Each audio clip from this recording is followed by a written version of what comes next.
Welcome to Anusha cooking channel. ఈరోజు నేను చేయబోతున్న రెసిపీ వచ్చి తొట్టి పరోటా.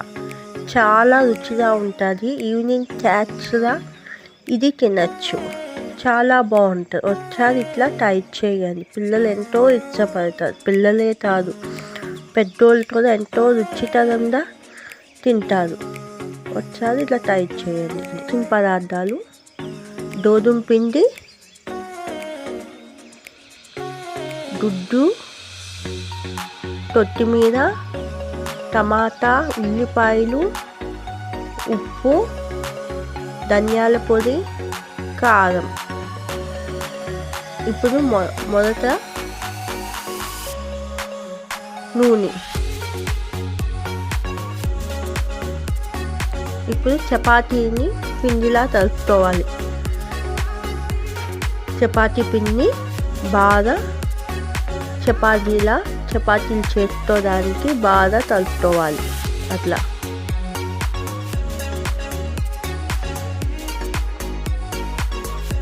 అలా ముద్ద చేసుకోవాలి. బాగా చేసుకున్నాక కొంచెం నూనె పోసి మళ్ళీ అట్లానే బాగా నొక్కుతోంది.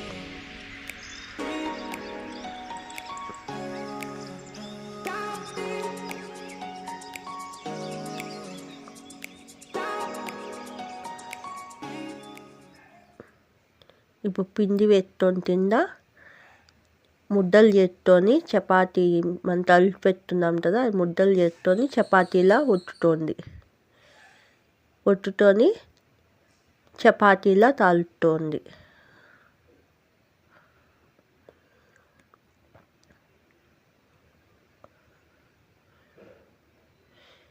అట్లా పిండి అన్నిటితో చపాతీలు తాల్చుతోంది. చపాతీలు తాల్చి పక్కన పెట్టేసుకొని ఇప్పుడు ఉల్లిపాయలు పొట్ట తీసేసి అట్లా ఒలుచుకోవాలి. చిన్న చిన్న ముక్కలుగా కట్ చేసుకోవాలి. ఉల్లిపాయనంతా చిన్న ముక్కలు చేస్తోంది.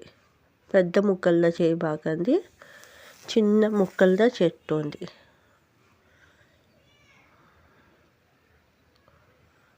మర్చిపోయాను, అల్లం పేస్ట్ కూడా వేస్తాము. అలా చిన్న ముక్కలు టమాటాలతో టచ్ చేసుకున్న తర్వాత ఇప్పుడు చపాతీని అట్లా ముక్కలుగా చేసుకోవాలి. ఇప్పుడు నూనె పోసి ఉల్లిపాయలు బాగా వేపుకోవాలి. అవి బాగా ఎర్రగా వేగిన తర్వాత టమాటాలు కూడా వేసి వేపుకోవాలి. ఆ రెండు బాగా వేగాలి.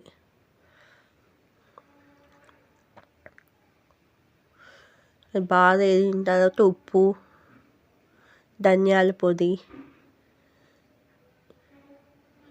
వేసి బాగా కలుపుకోవాలి.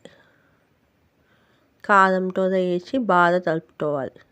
అది బాగా కలుపుకున్న తర్వాత అల్లం పేస్ట్ చేసి బాగా పచ్చి వాసన పోయేంత వరకు బాగా కలుపుకోవాలి.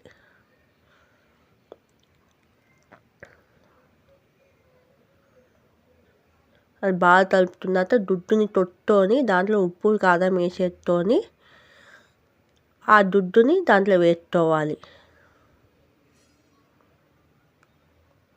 నేను ముందే గుడ్డుని బాగా బీట్ చేసి దాంట్లో ఉప్పు కారం వేసేసుకొని దీంట్లో పోసేసాను. అది బాగా గుడ్డుతో బాగా వేగిపోయిన తర్వాత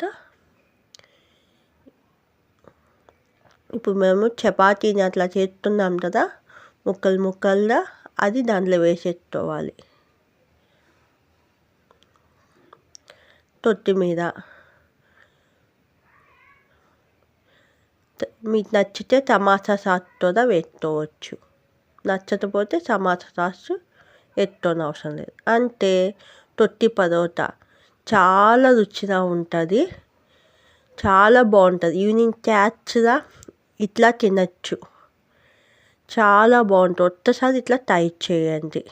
చాలా ఈజీగా అయిపోతుంది.